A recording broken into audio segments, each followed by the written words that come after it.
하나님께서 함께 하시는 사람의 특징이 있습니다. 그것은 바로 하나님께 묻는다는 거죠.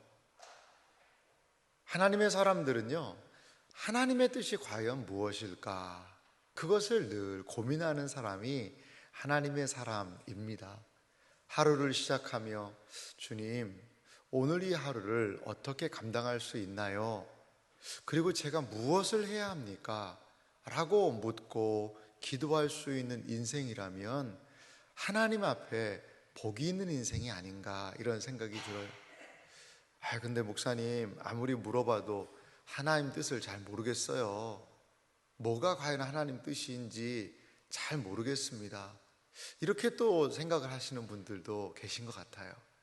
때로 우리가 하나님의 뜻을 잘 분별하지 못할 때도 있어요. 하지만 한 가지 분명한 것은요, 하나님은 분명히 우리의 아버지가 되시고, 아버지는 아들의 안위를 가장 먼저 생각하는 분이시다. 그것을 생각하면서 많은 채널들을 열어놔야 되는 것 같아요.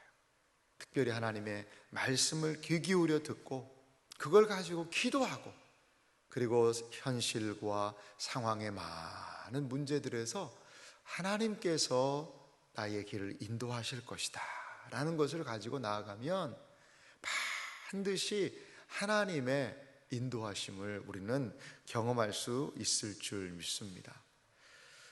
다윗은 이스라엘 전체의 왕이 되었고요, 이제 예루살렘을 도읍으로 삼아서 거기에 정착하게 됩니다. 오늘 본문 말씀을 전체적으로 보면 11절에 등장하는 두로왕 히람이라는 사람이 있습니다. 이 두로왕 히람은 다윗에게 상당히 우호적인 일들을 하죠. 사절들을 보내서 백향목, 목수들을 보내가지고요, 다윗을 위하여 어떤 집, 그러니까 궁을 좀 건축하게 하는 일에 이 두로왕 히람이 도와줍니다. 전체적인 의미를 보면 또 다윗이 이스라엘의 왕이 됐다는 것을 듣고요, 블레셋 사람들은 어떻게 하느냐? 공격을 하러 옵니다. 참 여러분, 일이 이런 것 같아요. 어떠한 한 단계가 딱 되었는데 그걸 칭찬해주고 좋아해주고 축하해주는 그런 사람들이 있는가 하면 그거를 공격하는 또 무리도 있어요. 여러분, 하나가 이제 이스라엘 전체의 왕이 되기까지요, 다윗이 얼마나 고생했습니까? 유다 족속의 유다 지파의 왕으로서요 7년을 지내요. 7년. 그리고 이스라엘 전체를 33년간 다스려서 40년 통치를 하는데, 그렇게 해서 간신히 이제 뭔가 이루었구나 라고 하는데 그게 끝이 아니잖아요. 여러분, 이 세상의 일도 참 많이 유사한 것 같아요. 하나가 잘 돼서 뭐 좋아하고 기뻐할 겨를이 없습니다. 또 다른 문제와 상황들이 계속 와요. 문제와 문제들은 언제까지 지속된다는 거죠? 우리가 살아있는 한 계속될 겁니다, 여러분. 저는 예언가는 아닙니다. 하지만 이것이 우리의 경험이고 또한 인류의 경험 아니겠어요? 그것을 통한 하나님의 의도는 무엇일까요? 끝까지 하나님 의지하라고. 세월 지나갈수록 의지할 것뿐일세. 무슨 일을 만나도 예수 의지합니다. 여러분, 이것은요, 내가 안 될 때만 붙잡는 말씀이 아니라 잘 될 때, 형통할 때, 잘 나갈 때도 붙잡아야 되는 말씀입니다. 이렇게 다윗을 하나님께서는 세우셨어요. 근데 참 저는 이 12절 말씀이 마음에 좀 많이 와닿습니다. 사무엘하 5장 12절 말씀을 보면요, 다윗이 여호와께서 자기를 세우사 이스라엘 왕으로 삼으신 것과 그의 백성 이스라엘을 위하여 그 나라를 높이신 것을 알았더라. 여기에 그냥 이렇게 쭉 읽을 수 있는 구절이지만요, 이 다윗의 본심이 여기 있는 것 같아요. 다윗이 어떻게 된다는 거죠? 알았다는 거죠. 무엇을 알았죠? 자기를 이스라엘의 왕으로 삼으신 것, 또 하나 그의 백성 이스라엘을 위하여 나라를 그 나라를 높이신 것, 이 두 개를 알았다는 거죠. 다윗이 알았던 것은 무엇입니까? 여호와께서 나를 이스라엘의 왕으로 삼아 주셨구나. 여호와께서 그 백성 이스라엘을 위하여 이 나라를 높이고 계시는구나. 우리 인간의 뿌리 깊은 본성 중에 하나가 있는데 교만함입니다. 교만함이죠. 그 교만함은 자신이 어떠한 위치인지를 알지 못할 때 저는 범하게 되는 것 같아요. 인류의 조상 아담과 하와가 범죄하지 않습니까? 왜 범죄하게 되었을까요, 여러분? 그 근본적인 가장 큰 뿌리는 무엇일까요? 하나님께 불순종한 거죠. 근데 그 불순종의 뿌리는 무엇입니까? 더 한번 깊이 들어가 보세요. 이걸 먹으면 너의 눈이 밝아지고 하나님과 같이 된다. 하나님 되고 싶은 거죠. 하나님이 계시고 하나님의 통치가 있는데 자기가 하나님 되고 싶은 거예요. 그 교만함이 뿌리 깊은 범죄의 뿌리로 인류의 조상 안에 있는 거죠. 있는 거예요. 다윗은 오늘 알았다라고 이야기합니다. 그래도 내가 사울 밑에서 군대 장관으로 있었던 기간이 얼마냐? 내가 산전수전 안 해본 게 얼마냐? 이제 하나님께서 나에게 이렇게 하셨고, 야, 참 나도 고생 많았고, 이러면서 왕이 되고 뭔가 잘 나가고 하면요, 사람이요 교만해지기가 쉬워요. 이게 우리 본성입니다, 여러분. 누가 나 안 알아주나 이런 생각이 들기도 하고, 이 교만이라는 것이요 얼마나 잘 스물스물 올라오는지 몰라요. 그러지 않은 척 하면서도 말이죠. 우리 얼마나 이 교만과 싸워야 되는지 모르겠어요. 근데 다윗은요 오늘 아예 선언을 하고 알았다라고 이야기하지 않습니까? 아, 이거 하나님이 하신 거구나. 이거는 내가 잘나서가 아니라 하나님이 하신 거구나. 그것을 다윗이 인정하는 삶을 살고 있습니다. 이렇게 하나님을 인정하는 다윗, 그러니까 하나님이 높이시는 거예요. 하나님. 사랑하는 이 새벽을 깨우며 기도하는 여러분, 하나님이 높이시는 복된 생애와 삶이 되시기를 간절히 소망합니다. 하나님이 높여주셔야 돼요. 하나님. 내가 뭐 좀 잘 되면 그냥 세상 다 얻은 것처럼 그렇게 할 필요도 없고요. 그냥 조금 무덤덤해도 좋을 것 같고, 기분 좋죠, 기분은. 근데 그냥 집에서 혼자 살짝 웃으세요. 야, 일이 잘 됐구나. 너무 막 사람들 앞에서 자랑할 필요도 없고요. 너무 또 일이 안 됐다고 그래서요, 뭐 세상 다 산 것처럼 그렇게 하지도 마세요. 하나님이 또 때가 되면 또 높이시겠지. 아이고, 뭐 욥도 그렇게 고난을 많이 당했는데 뭐 나라고 고난 안 당하겠어. 주님도 고난 당하셨죠. 그러면서 기도하면서 오히려 힘을 내십시오. 이것이 신자가 살아가는 방식인 것 같아요. 우리는 너무 하나님이 없는 것처럼 낙심할 필요도 없고, 또 내가 너무 잘나서 그냥 높아지는 것처럼 교만할 필요도 없고, 하나님을 똑바로 어린 양 바라보며 뒤따라갈 때 우리는 이러한 우리 인간 본성의 연약함들을 또한 조금은 좀 극복할 수 있지 않겠나, 이 생각이 들어요. 다윗의 아들과 딸들이 이렇게 좀 등장하는 것들을 우리가 볼 수가 있는데요, 고대 사회에서 자녀들이 많은 것은요 하나님의 복의 일환이었습니다. 그래서 여기에 자녀들이 많다는 건 그 왕권이 강화되고 있다. 그 나라가 강성해지고 있다. 그래서 하나님이 후사들을 주신다라는 그런 개념이 있습니다. 지금의 윤리적인 잣대로 이 본문을 보면 이 본문이 좀 깨집니다. 지금부터 뭐 근 3000년 전의 이야기이고, 이것을 성경이 기록할 때는 그러한 의도성도 있어요, 분명히. 이제 오늘 본문은요 다윗이 블레셋과의 전투를 하는 그 장면을 좀 소상하게 이야기를 하고 있습니다. 그런데 이 다윗이 전투할 때 하는 방식이 있습니다. 뭐냐면 하나님께 묻는 겁니다. 하나님께 물어요. 그리고 사실 이 블레셋이라는 나라가 어떤 나라죠? 이 다윗이 뭐 잠시 망명을 갔던 나라기도 하고요. 그런데 이스라엘의 입장에서는 이 블레셋이 참 이스라엘을 공격하는 가장 큰 적입니다. 매우 강력하기도 했고요.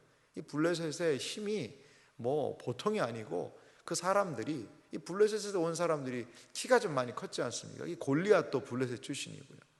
그리고요, 이 사울과 그리고 요나단, 이 사울 가문이요 블레셋과의 전쟁에서 아벡에서 다 목숨을 잃는, 어떻게 보면 이스라엘의 가장 큰 대적이요 다윗의 일평생의 가장 큰 대적입니다. 이 블레셋과의 전쟁이 일어나게 되었죠. 그러자 19절 말씀이 참 인상적인데요. 다윗이 여호와께 여쭈어 이르되 내가 블레셋 사람에게로 올라가리이까? 여호와께서 그들을 내 손에 넘기시겠나이까? 하니 여호와께서 다윗에게 말씀하시되 올라가라. 내가 반드시 블레셋 사람을 내 손에 넘기리라 하신지라. 하나님께 다윗은 묻습니다. 물어요. 전쟁이 일어나고 전략회의를 짜서 군인들을 배치하고 장수들을 배치하고를 하기에 앞서 하나님께 묻는 거죠. 하나님, 과연 어떻게 하면 좋습니까? 제가 그냥 기다리고 가만히 있을까요? 아니면 올라갈까요? 하나님이 이 전쟁을, 이것을 제 손에 넘겨주시겠어요? 이거 어떻게 되는 겁니까, 하나님? 주님 말씀하시면 제가 나아가겠습니다. 주의 뜻이 아니면 그냥 가만히 있겠습니다. 여러분, 철저하게 다윗은 이 국가적인 큰 일, 전쟁을 앞두고 기도하는 모습을 볼 수가 있습니다. 아니 물론 목사님, 그 어려움 앞두고 기도하는 거 당연한 일이지요. 과연 기도하는 게 당연한 일일까요? 우리의 마음은요 참 너무 급한 것 같아요. 문제, 일, 상황 보면요 뭔가 좀 빨리 하고 싶은 마음이 있죠. 하나님께 묻죠. 그런데 벌써 대답은 다 있어요. 내 마음에 벌써 대답은 있어요. 내가 볼 때 이렇게 올라오니까 군사 여기 배치해서 이렇게 하고 다 알고 이제 내가 아는 거를 하나님도 인정해 주기를 원하는 식의 그런 기도죠. 여러분, 우리 얼마나 조급합니까? 일을 만났을 때 당황합니까? 여러분, 그것도 뭐 어떻게 보면 인간이니까 그럴 수 있겠죠. 하지만 정말로 철저하게 백지 상태에서 모든 상황을 하나님께 좀 위임하는 그런 기도가 우리에게 필요하지 않겠나 생각이 들어요. 기도는 합니다. 하는데 그런 형식적인 기도 말고, 기도를 했는지 안 했는지도 모르는 식기도처럼 하는 그런 기도 말고, 정말로 하나님 뜻 아니면요 저 가만히 있을게요. 제가 볼 때 하나님 요거 괜찮은 것 같지만, 하나님이 여러 상황을 통해서 기도할 때 나에게 주시는 마음, 또 말씀을 들을 때, 예배할 때, 그리고 성경을 읽을 때 주시는 깨달음, 이런 것들을 통해서 하나님 저에게 좀 분명한 게 좀 알려주세요. 저 잘 모르겠어요. 이렇게 철저하게 하나님의 뜻, 내가 다 결정해 놓고 그것이 하나님 뜻인 양 이야기하고 그렇게 하지 말고 마음을 기울여서 전적으로 하나님께 의지하며 나아가는 것, 이것이 다윗의 기도의 모습 아니었을까요, 여러분? 사랑하는 성도 여러분, 구색 갖추기식 기도가 아니라, 이것도 안 하면 뭔가 문제가 있을 것 같으니까 그냥 앞에 일반 세상 사람들이 고사 지내고 일하듯이 아이고 뭐 좀 잘 되게 해주시오, 그 정도의 기도가 아니라 정말 하나님의 뜻을 구하는 기도, 아버지께서 기뻐하시는 기도, 그것으로 나아가는 이 새벽 또 여러분들 되시기를 간절히 소망합니다. 이렇게 블레셋과의 전쟁에서 승리했습니다. 그래서 바알 브루아심, 물을 흩은 것 같이 그 블레셋 사람들을 다 하나님이 흩어버리셨어요. 그런데요, 이 블레셋이 재차 공격을 합니다. 22절 보니까 블레셋 사람이 다시 올라와서 르바임 골짜기에 가득한지라. 바알 브라심에 가득했었고 르바임 골짜기에 가득했어요. 자, 그러면 한 번 이렇게 해서 승리를 했으면, 아니 승리를 했던 방식이 있었잖아요. 그럼 그대로 또 하면 되지 않을까요? 뭐 하나님 귀찮게 또 그걸 물어야 됩니까? 다윗은 그러지 않아요. 또 묻습니다. 또 물어요. 그런데 하나님께서 바알브라심에서 싸웠던 방식하고요, 하나님께서 또한 이 르바임 골짜기에서 하시는 방식이 또 달라요.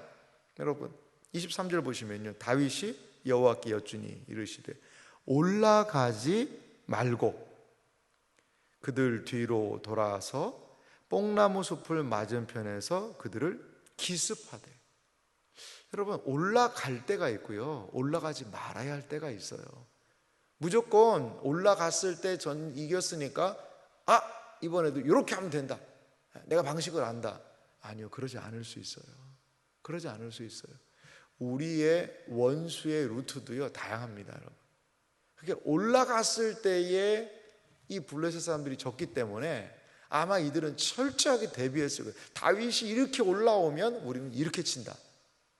여러분, 루트가 노출될 수 있거든요. 하나님은요 우리보다 똑똑하신 분이라는 거 여러분 꼭 기억하셔야 됩니다.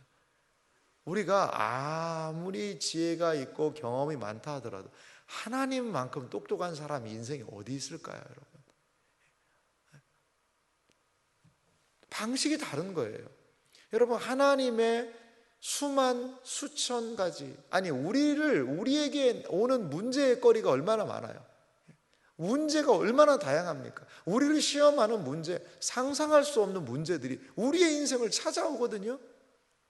이렇게 찾아왔다가 옆으로 왔다가 내 개인적인 문제가 있다가 가족의 문제가 있다가 직장과 사업의 문제, 동료들의 문제, 친척의 문제, 그리고 또 여러 가지 문제, 이런 여러 상황이 총천연색으로 다양하게 우리의 인생을 엄습합니다. 엄습. 그런데 여러분 걱정하지 마세요. 하나님은 그 수만 가지의 문제보다도 수천, 수백, 수억, 수조 더 많은 방식으로 그 문제를 해결하실 수 있는 분이심을 여러분 믿으시기 바랍니다. 여러분 이거 기억하셔야 돼요. 어떤 방법을 취해서 내가 이렇게 했기 때문에 내가 그 방법을 절대화한다? No, 아닙니다. 그거 아닙니다. 우리가 거기에서 문제가 해결됐다면 기억할 건 하나님밖에 없어요. 이 문제를 해결해 주셨던 것은 하나님이시다. 그것만 딱 기억하면 됩니다.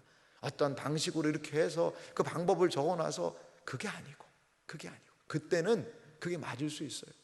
하지만 이 문제도 새롭고요, 하지만 나에게 찾아온 방식도 새롭고요, 그러면 하나님이 거기에 맞는 새로운 아이디어와 새로운 작전을 허락하여 주실 줄 믿습니다. 이것이 우리 하나님의 새로움이세요. 이게 하나님의 새로움이세요. 우리가 왜 이 새벽에도 이 자리에 나와 기도하고 하나님 간구해야 될까요? 지나간 신앙생활 오래 했는데 그때 이렇게 다 했던 방식이 있잖아요. 근데 왜 오늘 또 나와야 합니까?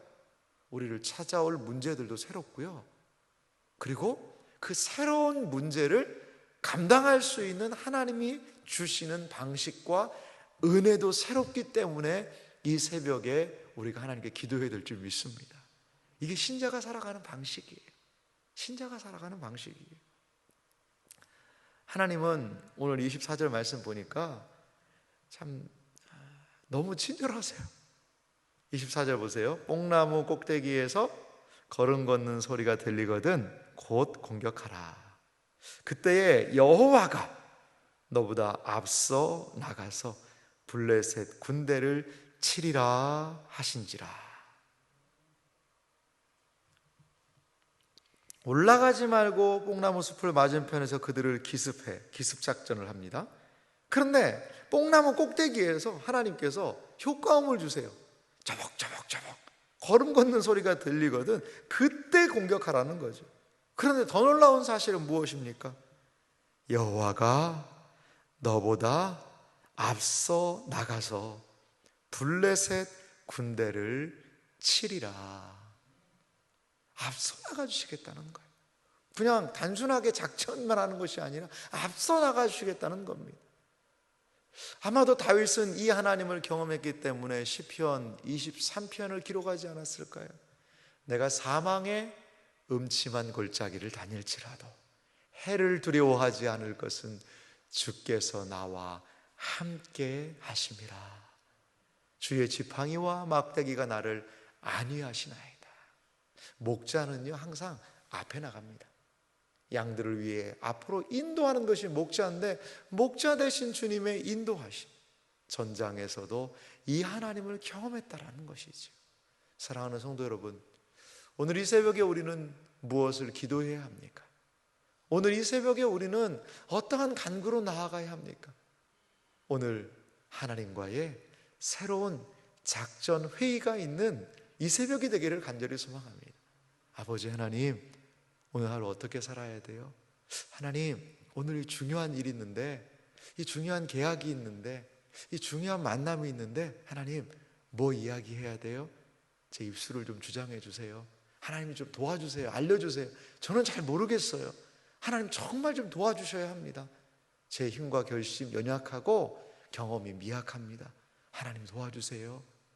새벽은요, 다윗이 전장에 나가기 전에 하나님과 했던 작전 회의처럼 하나님과 오늘 하루, 이 한 주간, 우리의 한 달, 우리의 남은 생애를 하나님과 상의하는 시간인 줄 믿습니다.